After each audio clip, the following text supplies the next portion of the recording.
নববর্ষ বরণে প্রস্তুত বাঙালি চারুকলায় সাজ সাজ রব। পুরনো বছর বিদায়ে চৈত্র সংক্রান্তি। আনন্দ শোভাযাত্রায় থাকবে নিশ্চিত নিরাপত্তা, পরা যাবে না মুখোশ। পহেলা বৈশাখ সম্প্রীতির প্রতীক। দলমত নির্বিশেষে সবাইকে উদযাপনের আহ্বান প্রধান উপদেষ্টার। বৌদ্ধ বিহারে সম্প্রীতি ভবনের ভিত্তি স্থাপন। নির্বাচনের সময় নিয়ে প্রধান উপদেষ্টা কেন স্থির থাকতে পারছেন না প্রশ্ন বিএনপি নেতা সালাউদ্দিনের। ভোট নিয়ে ধোঁয়াশা পছন্দ করবে না দেশ বিদেশের কেউই। প্লট দুর্নীতির মামলায় হাসিনা রেহানা ও টিউলিপ আজমিনার বিরুদ্ধে গ্রেফতারি পরোয়ানা। পদ্মা ও ইউনিয়ন ব্যাংকের অর্থ আত্মসাতের মামলায় আসামি ৩১ জন। এবং মডেল মেঘনার আটকাদেশ কেন অবৈধ হবে না জানতে চেয়ে রুল গ্রেফতার প্রক্রিয়া সঠিক হয়নি বললেন আইন উপদেষ্টা। সরিয়ে দেয়া হলো ডিবি প্রধানকে।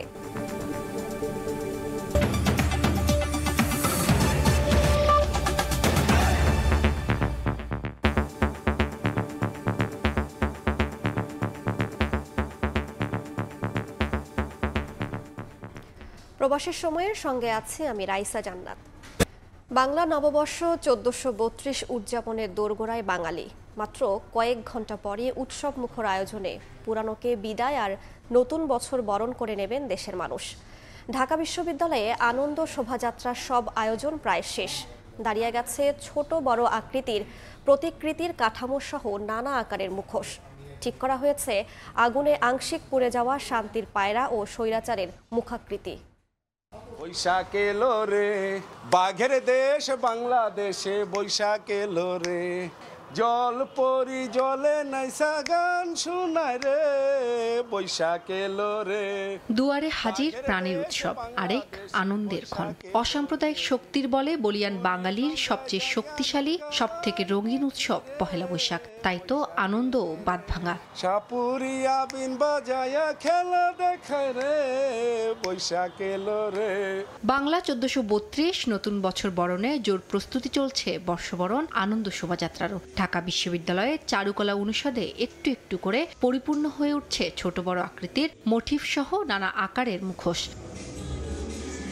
শোভাযাত্রার মোটিফের মধ্যে বড় আকৃতির ইলিশ মাছ, সোনারগাঁয়ের ঐতিহ্যবাহী লোকশিল্পীদের কাঠের বাঘ এবং ৩৬ জুলাই টাইপোগ্রাফির নির্মাণ কাজ অনেক দূরে গিয়ে নিয়েছেন শিল্পীরা। এছাড়াও ঠিক করা হচ্ছে আগুনে আংশিক পুড়ে যাওয়া শান্তির পায়রা ও ফ্যাসিবাদের মুখাকৃতি। প্যাঁচা বানাচ্ছিলাম, ভাগের মুখ বানাচ্ছিলাম, মুখোশ বানাচ্ছি। শেষ মুহূর্তের কাজগুলো এখন করা হচ্ছে। বৈশাখ বরণে আনন্দে সামিল হতে অনেকেই ঘুরে দেখছেন চারুকলা। পয়লা বৈশাখ কিন্তু আমাদের সবার অনুষ্ঠান, পুরো বাংলাদেশের অনুষ্ঠান। প্রত্যাশা করি যাতে কালকে একটু ভালোভাবে সুন্দরভাবে মঙ্গল শোভাযাত্রাটা হোক, যেটা আনন্দ শোভাযাত্রা এখন নাম দেওয়া হয়েছে। নববর্ষের ঐক্যতান, ফ্যাসিবাদের অবসান প্রতিপাদ্য নিয়ে এবছর চারুকলা অনুষদ থেকে বের হবে বর্ষবরণ আনন্দ শোভাযাত্রা। উম্মে হানি, সময় সংবাদ, ঢাকা। মঙ্গল শোভাযাত্রার নাম পরিবর্তন ও ঢাকা বিশ্ববিদ্যালয়ের চারুকলায় মোটিফ পুড়িয়ে দেওয়ার ঘটনার প্রতিবাদ জানিয়েছেন বর্তমান ও সাবেক শিক্ষার্থীরা। রোববার দুপুরে সংবাদ সম্মেলনে বক্তারা বলেন, আগুনে জড়িতরা এখনও শনাক্ত না হওয়ায় শিক্ষার্থীদের মধ্যে উদ্বেগ ও ভীতি বিরাজ করছে। চারুকলা ও বৈশাখের আয়োজন এখনও ফ্যাসিস্ট রেজিমের হস্তক্ষেপ মুক্ত হয়নি। শোভাযাত্রার নাম পরিবর্তনের মতো গুরুত্বপূর্ণ সিদ্ধান্তে চারুকলা অনুষদের কোনো মতামত নেওয়া হয়নি বলে অভিযোগ করেন তারা। প্রথম ও দ্বিতীয় বর্ষের শিক্ষার্থীদের মতামতকে অগ্রাহ্য করে শোভাযাত্রার আয়োজন চারুকলার কাছ থেকে ছিনিয়ে নেওয়া হয়েছে বলে অভিযোগ করেন তারা। গত ১২ এপ্রিল ২০২৫ ভোরের সময় চারুকলায় কি ঘটেছে এবং প্রশাসন ও নিরাপত্তার কি বেহাল দশা। যতক্ষণ পর্যন্ত এই ঘটনার সুষ্ঠু বিচার ও অপরাধীকে শনাক্ত না করা হচ্ছে, সেটা চারুকলার সাধারণ শিক্ষার্থী হিসেবে আমাদের জন্য ভীতির সঞ্চার করে। নাম পরিবর্তনকে বরঞ্চ বিভিন্ন অজুহাত দেখিয়ে কোনো যৌক্তিক কারণ এখনও আমাদের ডিন, বিশ্ববিদ্যালয়ের যিনি ভিসি, ওনারা কেউই সঠিক কোনো কারণ কোনো মিডিয়ার কাছে, কোনো ব্যক্তির কাছে, কারো কাছে জানিয়েছেন বলে আমি এখনো পাইনি। বর্ষবরণ ঘিরে পাহাড়ি জনপদ এখন উৎসবের অঞ্চল। ৩ পার্বত্য জেলায় চলছে বর্ষবরণের আয়োজন। সম্প্রীতির বন্ধন জোরালো করতে উৎসবে মেতেছেন ক্ষুদ্র নৃগোষ্ঠীর সদস্যরা।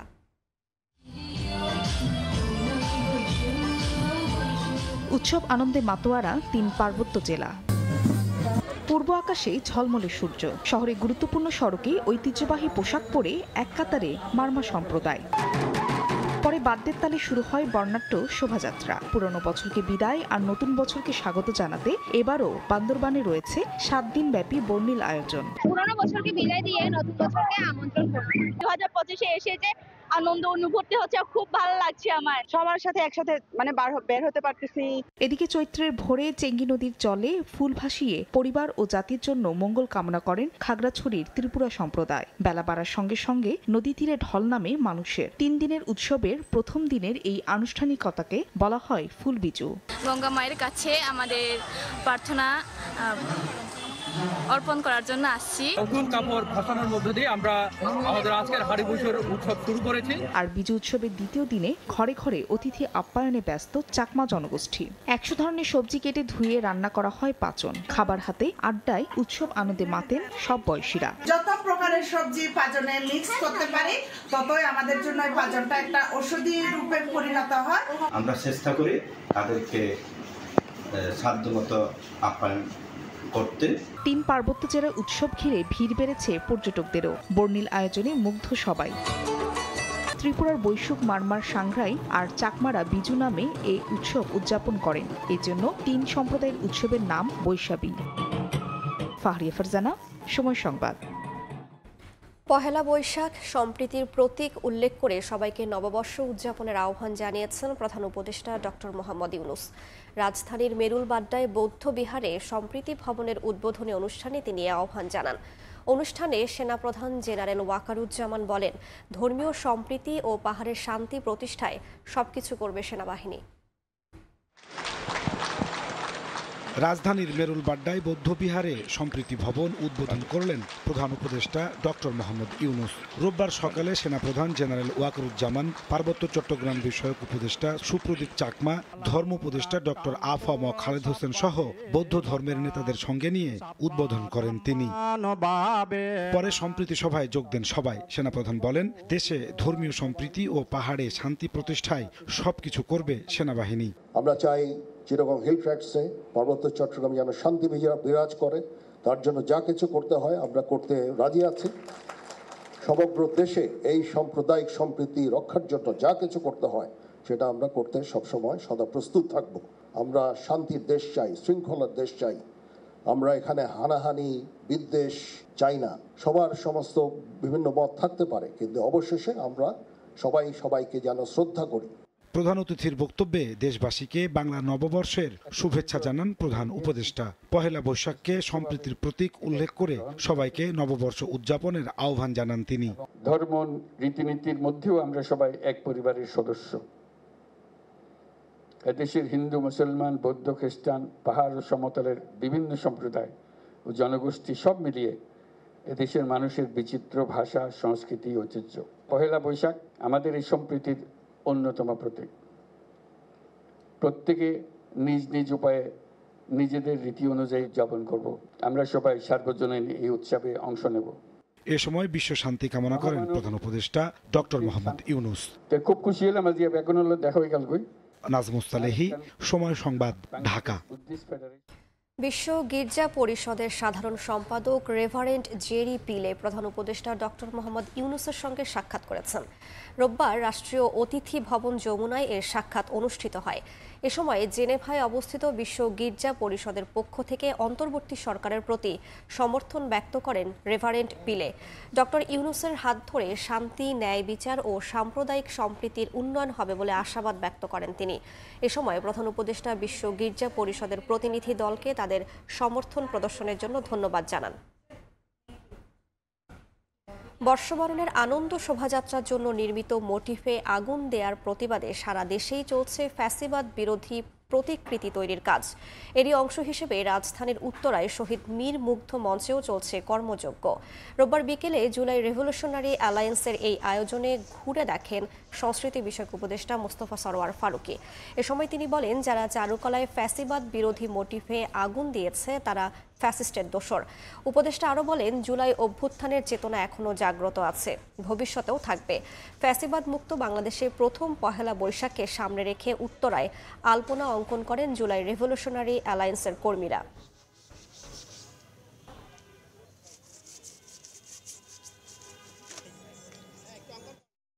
যে ফ্যাসিবাদকে বাঁচাতে চায় সে তো দোষর, এটা বোঝা যায়, রাইট? উত্তরায় যে মানে ঘটনা ঘটার 4 থেকে 5 ঘন্টার মধ্যে উত্তরাবাসী এবং জুলাই রেভলিউশনারি অ্যালায়েন্স যে উদ্যোগটা নিয়েছে যে আমরা এটা করব আবার, এবং আমি দেখতে আসলাম যে কেমন হয়েছে এবং আপনারা দেখতে পাচ্ছেন, and that is the spirit of July. এবং এই স্পিরিট বাংলাদেশে জাগরুক আছে।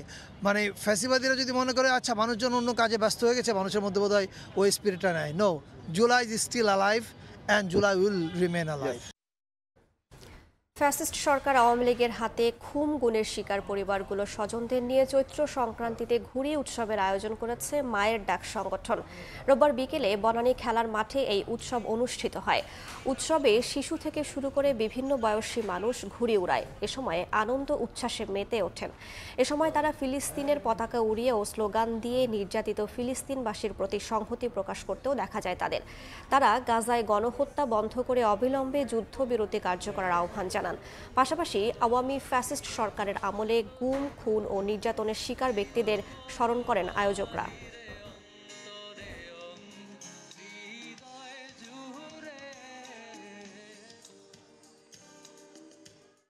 যারা গুম হয়েছে তাদের উদ্দেশ্যে উড়ু চিঠি পাঠিয়ে দেওয়া হয়েছে, যে ঘুড়ি উড়িয়ে কেটে দেওয়া হলো। 12টা বছর ধরে আমার সন্তান জানে না তার বাবা কোথায়, তার বাবার আদর, তার বাবার স্পর্শ তারা জানে না।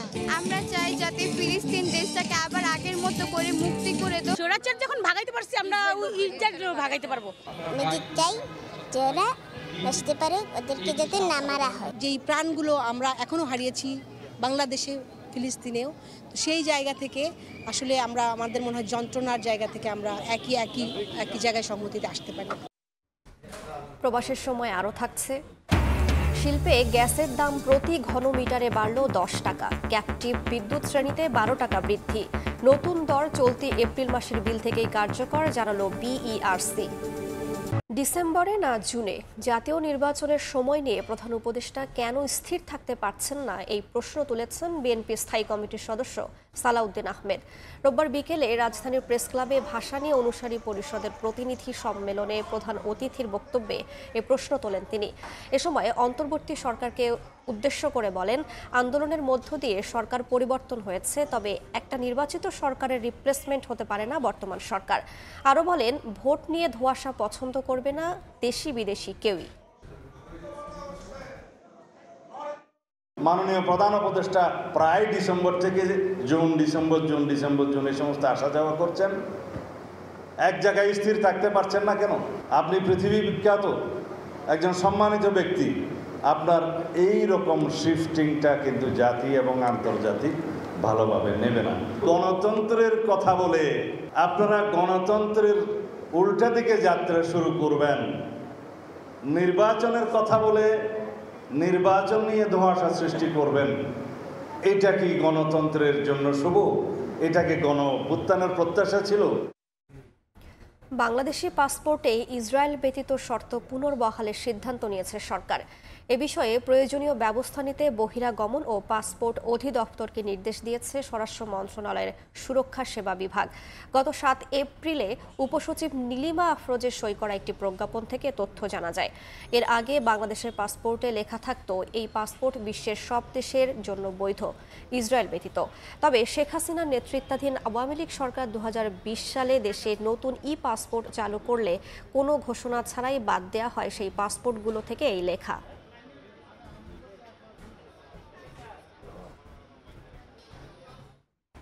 দেখছেন প্রবাসের সময়, সঙ্গেই থাকুন। পূর্বাচলে প্লট জালিয়াতির মামলায় ব্রিটিশ এমপি টিউলিপ সিদ্দিকের বিরুদ্ধে গ্রেফতারি পরোয়ানা জারি করেছে আদালত। একইভাবে অবৈধভাবে প্লট গ্রহণ করায় সাবেক প্রধানমন্ত্রী শেখ হাসিনা, শেখ রেহানা ও তার মেয়ে আজমিনা সিদ্দিক সহ 18 জনের বিরুদ্ধে গ্রেফতারি পরোয়ানা জারি করা হয়েছে। রোববার দুপুরে ঢাকার মেট্রোপলিটন সিনিয়র স্পেশাল জজ জাকির হোসেন গালিবের আদালত দুদকের চার্জশিট আমলে নিয়ে আসামিদের গ্রেফতারের নির্দেশ দেয়। শুধুমাত্র একটি দরখাস্ত, তাতেই ভোগ দখল পূর্বাচলের 30 কাঠা প্লট। নেপথ্যে কাজ করেছে তৎকালীন প্রধানমন্ত্রীর হস্তক্ষেপ। আবেদনের পরিপ্রেক্ষিতে রাজুকের প্লট বরাদ্দের কথা থাকলেও নিয়ম নীতির তোয়াক্কা করেনি তৎকালীন প্রধানমন্ত্রী শেখ হাসিনার পরিবার। রাজধানীতে ইতোমধ্যে প্লট থাকা সত্ত্বেও প্রধানমন্ত্রী তো খাটিয়ে বরাদ্দ নেন পূর্বাচলের 10 কাঠা করে 3টি প্লট। এমন অভিযোগে চলতি বছরের জানুয়ারিতে শেখ হাসিনা সহ তার পরিবারের 5 জন এবং গৃহায়ন ও গণপূর্ত মন্ত্রণালয় ও রাজুকের 12 কর্মকর্তার বিরুদ্ধে 3টি মামলা করে দুর্নীতি দমন কমিশন। রোববার ঢাকার মেট্রোপলিটন সিনিয়র বিশেষ জজ জাকির হোসেন গালিবের আদালত দুদকের দেয়া চার্জশিট আমলে নেন। আসামিরা পলাতক থাকায় তাদের বিরুদ্ধে গ্রেফতারি পরোয়ানা জারি করেন তিনি। প্রধানমন্ত্রীর প্রভাব খাটিয়ে সে রাজুক এবং গৃহায়ন ও গণপূর্ত মন্ত্রণালয়কে চাপ সৃষ্টি করে বেআইনিভাবে তাদের বিরুদ্ধে এই প্লটগুলো বরাদ্দ দেওয়া হয়। চলতি মাসের 27 তারিখের মধ্যে ওয়ারেন্টভুক্তদের আদালতে উপস্থিত করা না গেলে তাদের অনুপস্থিতিতেই বিচার প্রক্রিয়া চলবে বলে জানান দুদক মহাপরিচালক। যদি তিনি দেশে না আসেন, নির্ধারিত সময়ের মধ্যে বিজ্ঞ আদালতে যদি তিনি হাজির না হয়ে আত্মপক্ষ সমর্থনের সুযোগ না নেন, তাহলে তার অনুপস্থিতিতে বিচার কার্যক্রম শুরু করা হবে। এদিকে পদ্মা ব্যাংক থেকে 5 কোটি টাকা আত্মসাতের অভিযোগে ব্যাংকের সাবেক চেয়ারম্যান চৌধুরী নাফিস শারাফাত সহ 4 জনের বিরুদ্ধে মামলা করেছে দুদক। এছাড়া ইউনিয়ন ব্যাংক থেকে ভুয়া বিল ভাউচারে 33.5 কোটি টাকা আত্মসাতের অভিযোগে ব্যাংকের সাবেক এমডি এবিএম মোকাম্মেল সহ 27 জনের বিরুদ্ধে 2টি মামলা করেছে সংস্থাটি। আসিফ মোহাম্মদ সিয়াম, সময় সংবাদ, ঢাকা। বিশেষ ক্ষমতা আইনে মডেল মেঘনা আলমের 30 দিনের আটকাদেশ কেন অবৈধ হবে না তা জানতে চেয়ে রুল জারি করেছেন হাইকোর্ট। রোববার বিকেলে রিটের শুনানি করে এই রুল জারি করেন বিচারপতি রাজিক আল জলিলের নেতৃত্বাধীন বেঞ্চ। এদিকে আইন উপদেষ্টা বলেছেন মেঘনাকে আটকের প্রক্রিয়া সঠিক হয়নি। এ প্রসঙ্গে ভুক্তভোগীর বাবার আইনজীবী জানান, ভুল হলে শুধরানোর দায়িত্ব সরকারের। গত বুধবার রাতে বসুন্ধরার বাসা থেকে মডেল মেঘনা আলমকে যখন আটক করা হয় তখন তিনি ফেসবুক লাইভে ছিলেন। তাকে আটক করা হয়েছে নাকি অপহরণ করা হয়েছে এ নিয়ে যখন আলোচনা চলছিল, ঠিক পরদিন বৃহস্পতিবার রাতে মেঘনাকে আদালতে হাজির করে পুলিশ। ওই দিন পুলিশের আবেদনেই বিশেষ ক্ষমতা আইনে তাকে 30 দিনের আটকাদেশ দেন সিএমএম আদালত। ডিএমপি থেকে জানানো হয়, রাষ্ট্রীয় নিরাপত্তা বিঘ্নিত করা, গুরুত্বপূর্ণ ব্যক্তি সম্পর্কে মিথ্যাচার ছড়ানো, আন্তঃরাষ্ট্রীয় সম্পর্ক অবনতির অপচেষ্টা এবং দেশকে অর্থনৈতিকভাবে ক্ষতিগ্রস্ত করার ষড়যন্ত্রে লিপ্ত থাকার অভিযোগে তাকে অপহরণ নয়, হেফাজতে নেওয়া হয়েছে। সোমবার সচিবালয়ে আইন উপদেষ্টা বলেন, মেঘনাকে আটকের প্রক্রিয়া সঠিক হয়নি, তবে অপরাধ নেই বিষয়টি এমনও নয়। যদি কোনো অপরাধ থাকে সেই অপরাধের প্রেক্ষিতে যথাযথভাবে স্বরাষ্ট্র মন্ত্রণালয় ব্যবস্থা গ্রহণ করবে। গ্রেফতারের প্রক্রিয়া ঠিক হয় নাই মানে ওনার বিরুদ্ধে অপরাধের কোনো আপনার আলামত বা অভিযোগ নাই, এটা না, সেরকম কিছু আছে।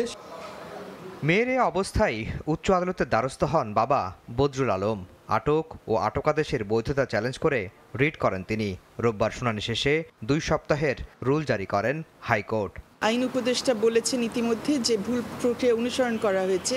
আমরা আশা করছি এটা যেহেতু উপলব্ধি হয়েছে, এখন ওনারা একটা ব্যবস্থা নেবেন যাতে সে ইমিডিয়েটলি মুক্তিটা পায়। মেঘনার বাবা বলছেন, বিদায়ী সৌদি রাষ্ট্রদূতের সঙ্গে সম্পর্কের টানাপোড়েনি হয়রানির নেপথ্যের কারণ। সৌদি অ্যাম্বাসেডর ইসা ইউসুফ তার সাথে একটা সম্পর্কের ভিত্তিতে, তো সেইটার একটা অভিযোগ ওইভাবে করছে, কিন্তু সেইটা তো তার বিরুদ্ধে দাঁড় করা নাই সেরকম কোনো অভিযোগ। আমি পরিষ্কার মনে করি এটা রাষ্ট্র এটা অন্যায় কাজ করেছে।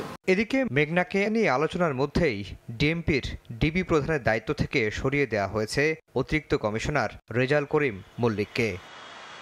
আফজাল হোসেন, সময় সংবাদ, ঢাকা। আদালতে দাখিল করা হয়েছে মাগুরার শিশু আসিয়া ধর্ষণ মামলার চার্জশিট। প্রতিবেদনে অভিযুক্ত করা হয়েছে মামলার আসামি 4 জনকেই। রোববার রাত 10টার দিকে মাগুরার চিফ জুডিশিয়াল ম্যাজিস্ট্রেট আব্দুল মতিনের আদালতে তদন্ত প্রতিবেদন জমা দেয় পুলিশ। পুলিশ জানায়, ধর্ষণ ও হত্যার ঘটনার প্রধান আসামি হিটু শেখকে অভিযুক্ত করা হয়েছে। এছাড়া আসিয়ার বোন জামাই সজীব শেখ, তার ভাই রাতুল শেখকে ভয়ভীতি প্রদর্শন এবং বোনের শাশুড়ি জাহেদা বেগমকে তথ্য গোপনের অভিযোগে অভিযুক্ত করা হয়েছে। গত 6 মার্চ মাগুরা সদরের নিজ নান্দুয়ালি গ্রামে বোনের বাড়িতে বেড়াতে গিয়ে বোনের শ্বশুর হিটু শেখ আসিয়াকে ধর্ষণ করে হত্যার চেষ্টা করে। পরে চিকিৎসাধীন অবস্থায় 13 মার্চ রাজধানীর সম্মিলিত সামরিক হাসপাতালে শিশু আসিয়া মারা যায়। এ ঘটনায় শিশু আসিয়ার মা আয়েশা আক্তার বাদী হয়ে মামলা দায়ের করেন। মাগুরার চাঞ্চল্যকর শিশু ধর্ষণ এবং হত্যার ঘটনায় মামলা রুজু হওয়ার সাথে সাথে পুলিশ সুপার মহোদয়ের নেতৃত্বে সার্বক্ষণিকভাবে মামলার প্রতিটি পদক্ষেপেই তদন্তকারী কর্মকর্তাকে সহযোগিতা করে আসছে। সবার ঐকান্তিক প্রচেষ্টায় আজকে এই মামলার পুলিশ রিপোর্ট বিজ্ঞ আদালতে দাখিল করা হয়েছে। এজাহার নামীয় 4 জন আসামি সবার নামেই বিভিন্ন ধারায় অভিযোগপত্র দাখিল করা হয়েছে। ঢাকা বিশ্ববিদ্যালয়ের ব্যবসায় শিক্ষা ইউনিটের ভর্তি পরীক্ষা নতুন করে নেওয়া হবে। কর্তৃপক্ষের আবেদন হাইকোর্ট মঞ্জুর করায় আবারও হবে এমসিকিউ পরীক্ষা। রোববার বিকেলে এ রায় দেন বিচারপতি রাজিক আল জলিল ও বিচারপতি তামান্না রহমান খালিদের বেঞ্চ। এর আগে গত 8 ফেব্রুয়ারি অনুষ্ঠিত পরীক্ষার প্রশ্নপত্রে একাধিক ভুল থাকায় সুষ্ঠু ফলাফল প্রকাশে উপাচার্য বরাবর পুনরায় পরীক্ষা নেওয়ার আবেদন করেন এক পরীক্ষার্থী। তাতে সাড়া না পাওয়ায় কর্তৃপক্ষের নিষ্ক্রিয়তা নিয়ে হাইকোর্টে রিট করেন তিনি। রিটের পরিপ্রেক্ষিতে গত 19 মার্চ এই ইউনিটের ফলাফল প্রকাশ স্থগিত করেন উচ্চ আদালত। অরিজিনাল কমার্স থেকে যে গ্রুপটা পরীক্ষা দিয়েছে এই গ্রুপের প্রশ্নপত্রে ছাপাখানায় গিয়ে কিছু মিস্টেক হয়েছে। বুয়েটের এক্সপার্ট কমিটি তৈরি করে কিভাবে মিস্টেকটা থাকা সত্ত্বেও কারেকশন করা যায় তার চেষ্টা করেছে। তাতেও দেখা গেছে 0.25% এরর থেকে যায়। এই জন্য হাইকোর্ট ডিভিশন এটিকে স্টে দিয়েছে। এই স্টেটাকে আমরা মেনে নিয়েছি। মেনে নিয়ে বিশ্ববিদ্যালয় কর্তৃপক্ষ মিটিং করেছে যে সত্যিকার অর্থে একজন ছাত্রের মনেও যদি সন্দেহ থাকে তাহলেও মনে হয় ঠিক হবে না। এই জন্য আমরা সিদ্ধান্ত নিয়েছি বিশ্ববিদ্যালয় কর্তৃপক্ষ যে আমরা সি ইউনিটের বিজনেস স্টাডিজ গ্রুপের যে অংশটুকু তার এমসিকিউ 60 নম্বরের পরীক্ষা আমরা নতুন করে নিতে চাই। নেপালের জন্য বিশেষ অর্থনৈতিক অঞ্চল গড়ে তোলার নির্দেশ দিয়েছেন প্রধান উপদেষ্টা। আর শেখ হাসিনা সরকার যে 100টি বিশেষ অর্থনৈতিক অঞ্চল গড়ে তোলার সিদ্ধান্ত নিয়েছিল তার মধ্যে বাতিল করা হয়েছে 10টির কার্যক্রম। রোববার বিকেলে বিডার বিনিয়োগ সম্মেলন পরবর্তী প্রেস ব্রিফিংয়ে তথ্য জানিয়েছে প্রধান উপদেষ্টার কার্যালয়। এ সময় জানানো হয় এবারের সম্মেলনে 3100 কোটি টাকার বিনিয়োগ ঘোষণা এসেছে। বিশ্বজুড়ে মার্কিন শুল্ক ঝড় চলাকালেই 7 থেকে 10 এপ্রিল ঢাকায় অনুষ্ঠিত হয় দেশের সবচেয়ে বড় বিনিয়োগ সম্মেলন, যেখানে অংশ নেন 50টি দেশের 415 বিনিয়োগকারী। প্রথমত হচ্ছে যে সদ্য সমাপ্ত সম্মেলনের প্রাপ্তি তুলে ধরতে রোববার ফরেন সার্ভিস একাডেমিতে সংবাদ সম্মেলনে জানানো হয় 1,45 লাখ টাকা ব্যয়ে এই সম্মেলন থেকে 3100 কোটি টাকার বিনিয়োগ ঘোষণা পেয়েছে বাংলাদেশ। সমঝোতা চুক্তি হয়েছে 6টি। যারা সামিটের সাফল্যকে কত টাকা ওই সামিটের 4 দিনে ইনভেস্টমেন্ট হলো এটার উপর বেস করে ক্যালকুলেট করতে চান, তাদেরকে আমার এটা just personal note of advice যে এইটার উপর বেস করে আসলে সামিটের সাফল্যটা আপনারা প্লিজ ক্যালকুলেট করবেন না। মূল যে উদ্দেশ্যটা ছিল যে সেটা হচ্ছে যে বিদেশিদের কাছে বাংলাদেশের যে পারসেপশন, সেই পারসেপশনটাকে আমরা চেঞ্জ করতে পারি কিনা। বিডা বলছে বাংলাদেশে বিদেশি বিনিয়োগ আকর্ষণের পথ তৈরি হয়েছে, তবে বিনিয়োগকারীদের চূড়ান্ত সিদ্ধান্ত নিতে অপেক্ষা করতে হবে আগামী বছর পর্যন্ত। আমরা একই সাথে সংস্কারের কাজ করব, একই সাথে আমরা বিনিয়োগ ব্যবস্থা উন্নতি করার চেষ্টা করব, বাট একই সাথে আমাদের একটা পাইপলাইন বিল্ড করতে হবে। কারণ এই ইনভেস্টার 12 মাস পরে যখন ফাইনালি বাংলাদেশে ইনভেস্ট করার ডিসিশনটা নেবেন ততদিনে হয়তো আমরা ইনভেস্টমেন্টের সিচুয়েশনটা ইমপ্রুভ করে ফেলতে পারবো। এ সময় জানানো হয় নেপালের জন্য বিশেষ অর্থনৈতিক অঞ্চল গড়ে তোলার নির্দেশ দিয়েছেন প্রধান উপদেষ্টা। আর আওয়ামী লীগ সরকার যে 100টি বিশেষ অর্থনৈতিক অঞ্চল গড়ে তোলার সিদ্ধান্ত নিয়েছিল সেখান থেকে 10টির কার্যক্রম বাতিল করা হয়েছে। 10টা টোটাল ইকোনমিক জোনকে আমরা we are cancelling the licence for the economic zone because we don't think it's necessary. যে কটা আছে সেগুলোকে ঠিকভাবে করতে হবে। চিফ অ্যাডভাইজার আরো কিছু জায়গায় নির্দেশনা, যেমন নেপালের জন্য একটা এক্সক্লুসিভ ইপিজেড করার কথা উনি বলেছেন। বিডা জানিয়েছে বিদেশি বিনিয়োগ আনতে প্রণোদনা দেওয়ার কথাও ভাবছে সরকার। ফেরত যাওয়ার পরে যখন ওনাদের বন্ধু MS আরিফিন, সময় সংবাদ, ঢাকা। উচ্চাশা অনুযায়ী বিনিয়োগ সম্মেলনের সাফল্য অর্জিত না হলে তা দুঃখজনক হবে বলে মনে করে এবি পার্টি। বিজয়নগরে দলের কেন্দ্রীয় কার্যালয়ে বিনিয়োগ সম্মেলন ও অর্থনীতির ঘুরে দাঁড়ানো বিষয়ক সংবাদ সম্মেলনে পার্টির চেয়ারম্যান মুজিবুর রহমান মঞ্জু কথা জানান। তিনি বলেন, দেশের অর্থনীতি ও বাণিজ্যের স্বচ্ছতার স্বার্থে প্রাসঙ্গিক পরিসংখ্যান যাচাই বাছাই করে পুনঃপ্রকাশ জরুরি। অন্তর্বর্তী সরকারের সদিচ্ছা এবং আন্তরিকতাকে সাধুবাদ জানিয়ে মঞ্জু বলেন, বিনিয়োগ সম্মেলনকে ঘিরে দেশে বিদেশে যে আগ্রহ তৈরি হয়েছে তা ইতিবাচকভাবে কাজে লাগাতে হবে। মনোযোগ দিচ্ছে যেহেতু এই সরকারটা একটা অন্তর্বর্তীকালীন সরকার, সুতরাং আমরা এই জায়গায় একটু শঙ্কিত যে এই বিনিয়োগের যে সমস্ত স্টেক হোল্ডাররা এসেছেন তারা এই জায়গায় একটা শঙ্কা বোধ করতে পারেন কিনা যে এই সরকারের স্থায়িত্ব কতটুকু আছে। আমরা যে এদের সাথে চুক্তি করব বা এদের কথার উপর নির্ভর করব, পরবর্তী সরকারের সময় এসে আমরা সেই ফ্যাসিলিটিগুলো সুবিধাগুলো পাবো কিনা। সরকার পক্ষের ব্যবসায়ী ছাড়া অন্য ব্যবসায়ীরা এখানে সবসময় নির্যাতন নিপীড়নের শিকার হয়েছেন, নানাভাবে দখলদারিত্বের সম্মুখীন হয়েছেন। তো এই জায়গাগুলো আমাদের মধ্যে নানা ধরনের শঙ্কা তৈরি করে। তথাকথিত মধ্যমায়ের দেশ সেবার চেষ্টা করলে দেশের রপ্তানিতে ধস নামবে, যেটা শেখ হাসিনার আমলে বারবার বাগাড়ম্বর করা হয়েছে যে আমরা মধ্যমায়ের দেশ, এটা কিন্তু আমাদের অনেক সুবিধা কমিয়ে দেবে। শিল্প খাত ও ক্যাপটিভে গ্যাসের দাম 33% বাড়িয়ে নতুন দাম ঘোষণা করেছে বাংলাদেশ এনার্জি রেগুলেটরি কমিশন।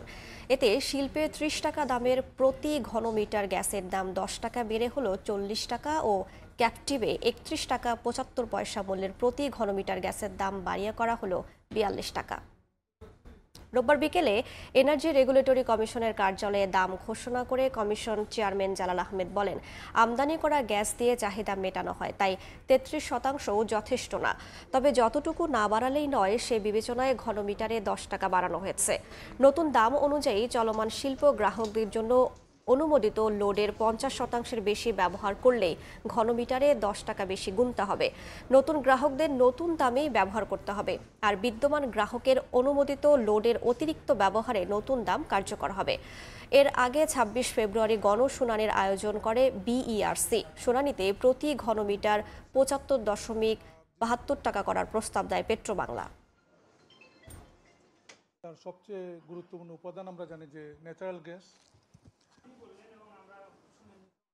শিল্পে যেখানে 30 টাকা বর্তমান রেট, সেখানে পেট্রোবাংলা অথবা তার বিতরণ কোম্পানিগুলো প্রস্তাব করেছিল 75 টাকা 72 পয়সা বা 75.72 টাকা, এবং যেখানে ক্যাপটিভ বিদ্যুতের জন্য 31 টাকা 50 পয়সা, সেখানে প্রস্তাব করেছিল তারা 75.72 টাকা। ক্যাপটিভ বিদ্যুৎ যেটা বর্তমানে 31 টাকা 50 পয়সা, এটি হবে 42 টাকা, এবং শিল্প খাতে যেটা বর্তমানে রয়েছে 30 টাকা, এটি হবে 40 টাকা। গাজীপুরে ঢাকামুখী চিলাহাটি এক্সপ্রেস ট্রেনের 4টি বগি লাইনচ্যুত হয়েছে। উদ্ধার হয়নি ট্রেনের 3 বগি। এতে ঢাকার সঙ্গে উত্তরাঞ্চলের রেল চলাচল বন্ধ রয়েছে। এ ঘটনায় বেশ কয়েকটি ট্রেন আটকা পড়েছে। ভোগান্তিতে পড়েছেন যাত্রীরা। উদ্ধারকারী ট্রেনের সাহায্যে তোলা হচ্ছে বগি। কয়েক দফার চেষ্টায় ব্যর্থ হয়ে নেওয়া হয় ক্রেনের সহায়তা। রোববার নীলফামারী থেকে ছেড়ে আসা চিলাহাটি এক্সপ্রেস ট্রেনটি গাজীপুর ও মৌচাকের মাঝামাঝি এলাকায় পৌঁছালে হঠাৎ লাইনচ্যুত হয়। তাৎক্ষণিকভাবে যাত্রীরা শিকল টেনে ট্রেনটির গতিরোধ করে। বড় কোনো দুর্ঘটনা না হলেও 4টি বগি লাইনচ্যুত হওয়ার পাশাপাশি ক্ষতিগ্রস্ত হয় প্রায় 1 কিলোমিটার রেলপথ। এতে বন্ধ হয়ে যায় ঢাকার সঙ্গে উত্তরাঞ্চলের রেল যোগাযোগ। খবর পেয়ে ক্ষতিগ্রস্ত বগিগুলো উদ্ধারে কমলাপুর থেকে যায় উদ্ধারকারী ট্রেন। একদিকে চলে উদ্ধার কাজ, অন্যদিকে চলে রেল লাইন মেরামত।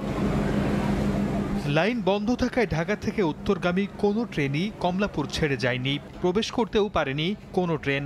শিডিউল বিপর্যয় দেখা দেয়ায় ভোগান্তিতে পড়েছেন যাত্রীরা। বলতেছে আসবে, বিলম্বে হবে, এখন কখন যে হবে এটা এখনো বলে না। আমরা এই জায়গায় প্রায় 2 ঘন্টার উপরে দাঁড়ানো, আমাদেরকে কাউন্টার থেকে কোনো কিছু বলে না। অনেক কোনটা দাঁড়ায় আছে, টিকিট দেখানো কেবল একটা একটা করে ব্যাগ দিতেছে। আসছি এত দূর থেকে, এখন আইসা মনে করেন যে একটা যাবো, এখন যাওয়া হইতেছে না। এটা কেমন একটা হেনস্থা না? শুধু এবারই নয়, এর আগেও বেশ কয়েকবার একই লাইনে ট্রেন দুর্ঘটনার ঘটনা ঘটেছে। তাই লাইন মেরামত করে স্থায়ী সমাধানের দাবি স্থানীয়দের। সর্দার মোহাম্মদ আরিফ, সময় সংবাদ।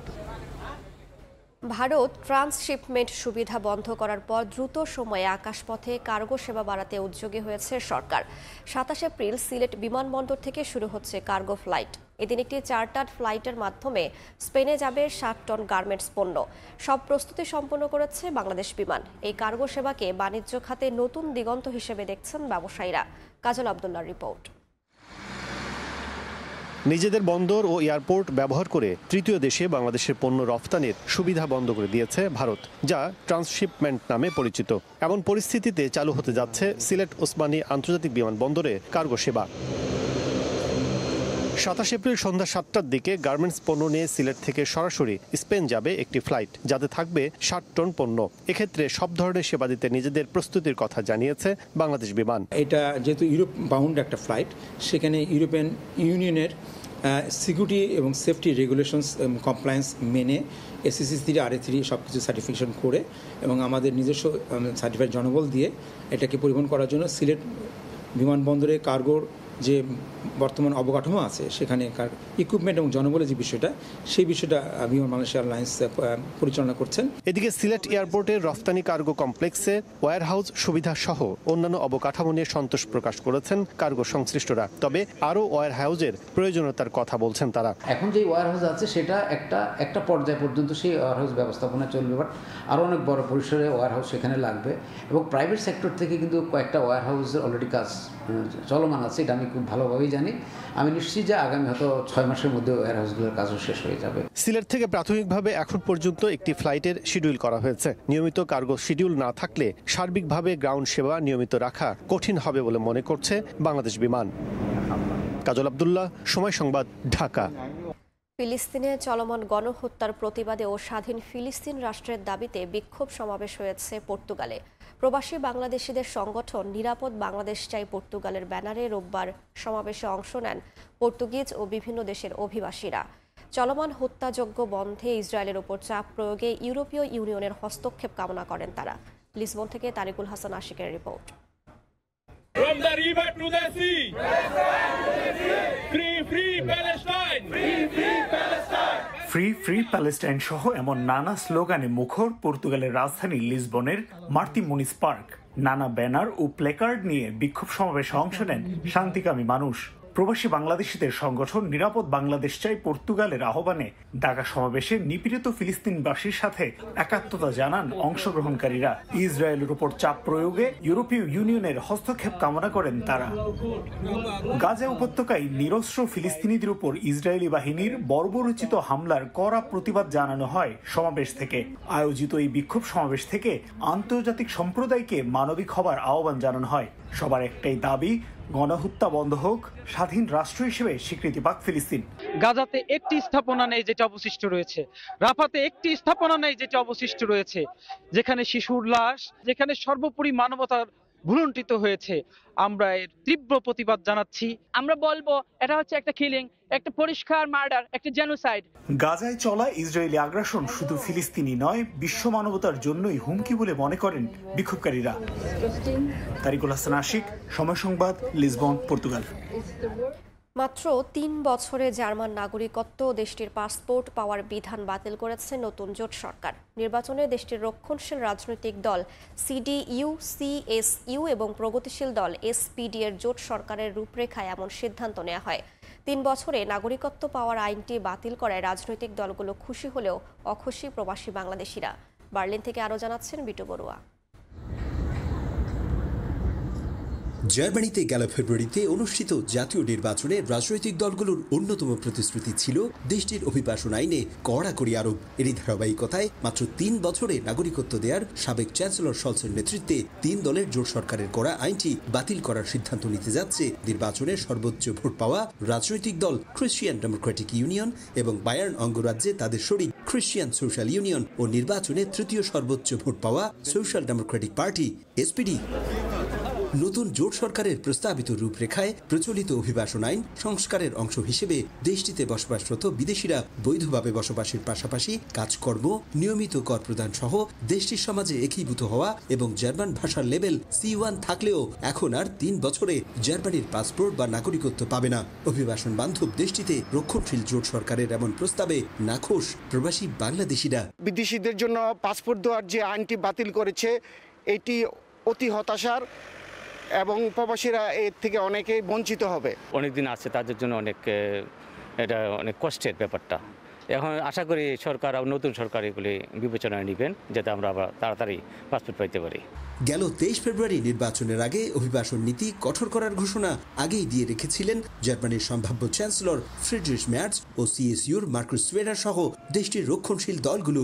জোটের রূপরেখায় 3 বছরের মধ্যে জার্মানির নাগরিকত্ব আইনটি সংস্কার প্রসঙ্গে জোটের শীর্ষ নেতৃবৃন্দ জানায় সাবেক চ্যান্সেলর ওলাফ শলসের নেতৃত্বে তার জোটের সরকারের এটি ছিল ভুল অভিবাসন নীতি। একজন বিদেশি নাগরিক সম্পর্কে বিস্তারিত জানতে ও তার সমস্ত তথ্য যাচাই বাছাই করতে 3 বছর যথেষ্ট সময় নয়। 3 বছরে পাসপোর্ট পাওয়ার আইনটি সংস্কার করা হলেও প্রচলিত নিয়মে 5 বছর পর নাগরিকত্বের আবেদন করতে পারেন বৈধ যে কোনো অভিবাসী।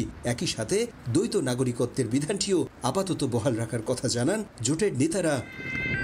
এদিকে জার্মানিতে নানা অপরাধে অভিযুক্ত, অবৈধ ও অনিয়মিত এবং রাজনৈতিক আশ্রয় পেতে ব্যর্থ আফগানিস্তান, পাকিস্তান ও সিরিয়া সহ অন্যান্য দেশের নাগরিকদের নিজ দেশে ফেরত পাঠানোর কার্যক্রম অব্যাহত থাকবে বলে জানিয়েছেন ক্ষমতাসীন সিডিইউর শীর্ষ নেতা থরস্টেন ফ্রাই। জার্মানিতে জোট সরকার গঠনে সিডিইউ এসপিডি এক হওয়ার পর বিদেশিদের মাত্র 3 বছরেই নাগরিকত্ব দেওয়ার বিধান বাতিলকে স্বাগত জানিয়েছে এদেশের রাজনৈতিক দলগুলো। সম্ভাব্য চ্যান্সেলর ফ্রিডরিশ ম্যার্চের নির্বাচনী প্রতিশ্রুতি অনুযায়ী এখন থেকে অবৈধ ও অনিয়মিত অভিবাসীদের নিয়মিত ধরপাকড়ের পাশাপাশি তাদের নিজ দেশে ফেরত পাঠানো হবে বলে জানিয়েছে জার্মান অভিবাসন ও শরণার্থী অধিদপ্তর। জার্মানি থেকে বিটু বড়ুয়া, সময় সংবাদ। শেষ হয়েছে ফিনল্যান্ড মিউনিসিপ্যাল নির্বাচনের ভোট গ্রহণ। চলছে গণনা। বেশ উদ্দীপনার সঙ্গে ভোট দিয়েছেন প্রবাসী বাংলাদেশিরা। তাদের প্রত্যাশা এবার বেশ কজন বাংলাদেশি কাউন্সিলর নির্বাচিত হবেন। ফিনল্যান্ড থেকে মহিউদ্দিন মধুর রিপোর্টে বিস্তারিত। নেই হইচই কিংবা হট্টগোল। দীর্ঘ সারিতে দাঁড়িয়ে ভোটারদের ভোট দিতে দেখা গেছে সবগুলো কেন্দ্রে। ফিনল্যান্ডে শেষ হয়েছে মিউনিসিপ্যাল নির্বাচনের ভোট গ্রহণ। স্থানীয় সময় রোববার ফিনিশদের পাশাপাশি ভোট দিয়েছেন প্রবাসী বাংলাদেশিরাও। এবারের মিউনিসিপ্যাল নির্বাচনে বাংলাদেশ কমিউনিটির আগ্রহ ছিল অনেকটা বেশি। প্রবাসী বাংলাদেশিদের মধ্যে সবচেয়ে বেশি প্রার্থী প্রতিদ্বন্দ্বিতা করছেন এবার। হেলসিঙ্কি, এসপো সহ 8টি সিটি থেকে লড়ছেন 13 জন বাংলাদেশি। অন্যরকম এক পরিবেশে ভোট দিতে পেরে উচ্ছ্বাস প্রকাশ করেন বাংলাদেশিরা। লাইনে দাঁড়ালাম, প্লাস মাইনাস 10 মিনিট দাঁড়িয়েছিলাম। তারপর স্মুথলি আমার ভোটটা আমি দিলাম, ওর ভোটও দিল। আমরা ইনফরমেশন নিয়ে কে ভালো কাকে দিতে চাই আমরা এসে ভোট দিয়ে যাচ্ছি। এখানে কোনো লিফলেট নেই, কোনো ব্যানার নেই। বাংলাদেশের শিক্ষার্থীদের অনেকেই ভোট দিয়েছেন প্রথমবার। তাদের কাছে ভোটের আনন্দ দ্বিগুণ। বেছে নিয়েছেন অভিবাসী বান্ধব প্রার্থীদের। প্রথমবারের মতো ভোট দিলাম এবং যথেষ্ট উৎসব মুখর পরিবেশ। বাংলাদেশিরা অনেক ক্যান্ডিডেট এবার দাঁড়িয়েছে, তো তাদের সবার জন্য শুভকামনা, সবাই ভালো করুক। এখানে অনেক আনন্দ সাথে ভোট দিতে পারছে আলহামদুলিল্লাহ। বাংলাদেশের আরো অনেক প্রার্থী আছে, সবার জন্য শুভকামনা রইল। আমাদের যে একটা কমিউনিটি আছে, ওরা যাতে আমাদের জন্য কাজ করতে পারে, ওইটা আমাদেরকে করতে হবে, অবস্থানটা তৈরি করতে হবে এবং আমরা নিশ্চিত হতে হবে যে আমাদের ভোটার অধিকারটা আমরা দিতে হবে। আমরা আশা করি আমাদের যারা নতুন প্রজন্মের ফিনল্যান্ডের বাংলাদেশি রাজনীতিবিদরা আছে সবাই পাশ করবে। ফিনল্যান্ডে 2 বছর ধরে বাস করছেন এমন যে কেউই ভোট দিতে পেরেছেন এই নির্বাচনে। প্রয়োজন হয়নি নাগরিকত্বের। 20,000-এরও বেশি বাংলাদেশি বসবাস করেন ফিনল্যান্ডে। শেষ হয়েছে ফিনল্যান্ডের মিউনিসিপ্যাল নির্বাচনের ভোট গ্রহণ। এখন ফলাফলের অপেক্ষা মাত্র। বাংলাদেশের প্রার্থী যারা হয়েছেন তাদের মধ্যে বেশ ইতিবাচক মনোভাব লক্ষ্য করা যাচ্ছে। ভোটাররা বলছেন এবার বেশ কয়েকজন বাংলাদেশি কাউন্সিলর পাবেন ফিনল্যান্ডে। মহিউদ্দিন মধু, সময় সংবাদ, ফিনল্যান্ড। সুইডেনে কূটনৈতিক মহলের অংশগ্রহণে বাংলাদেশের স্বাধীনতা ও জাতীয় দিবস উদযাপন করা হয়েছে। স্টকহোমের এক 5 তারকা হোটেলে আয়োজিত এই অনুষ্ঠানে অংশ নেন সুইডিশ সরকারের উচ্চ পর্যায়ের কর্মকর্তা, সংসদ সদস্য, বিভিন্ন দেশের রাষ্ট্রদূত ও আন্তর্জাতিক সংস্থার প্রতিনিধিরা। জাতীয় সঙ্গীত পরিবেশনের মাধ্যমে শুরু হওয়া এই আয়োজনে তুলে ধরা হয় বাংলাদেশের ইতিহাস, ঐতিহ্য, সংস্কৃতি, পর্যটন এবং বিনিয়োগ সম্ভাবনার নানা দিক।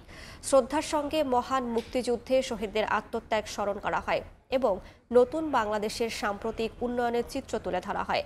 আয়োজনের প্রদর্শনী কর্নারে তুলে ধরা হয় বাংলাদেশের ঐতিহ্যবাহী পণ্য, সাজসজ্জা এবং সংস্কৃতি।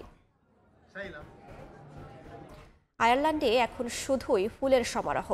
বিভিন্ন জাতের ফুলে প্রকৃতি যেমন সেজেছে নতুন রূপে, বাহারি সব ফুলের মাঝেও চেরি, ড্যাফোডিল, টিউলিপই যেন রাজত্ব করছে প্রকৃতিতে। প্রবাসী বাংলাদেশিরাও এমন দিনগুলো দারুণ উপভোগ করছেন। আয়ারল্যান্ড থেকে সৈয়দ জুয়েলের রিপোর্ট।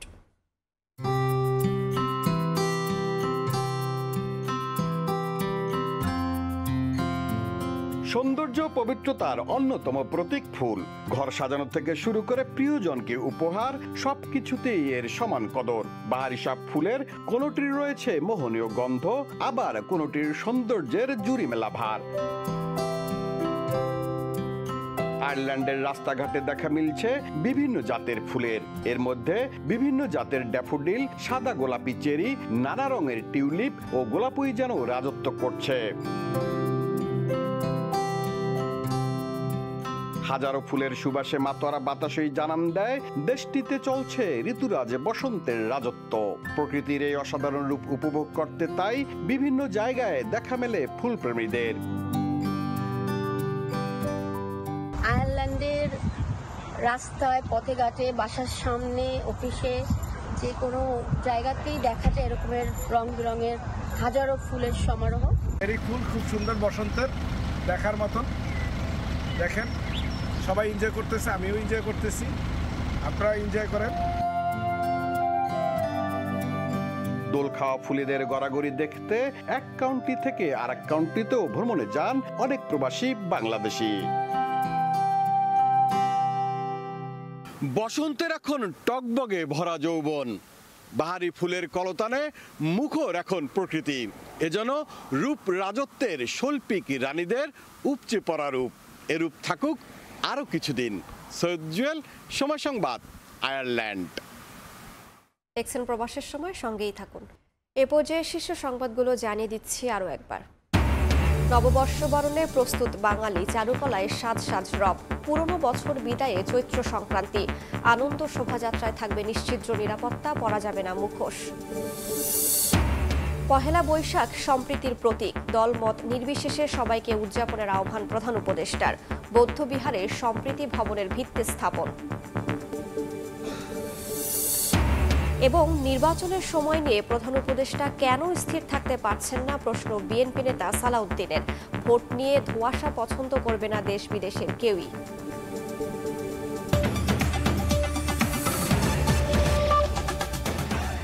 এই ছিল প্রবাসের সময়ের, সঙ্গেই থাকুন সময়ের।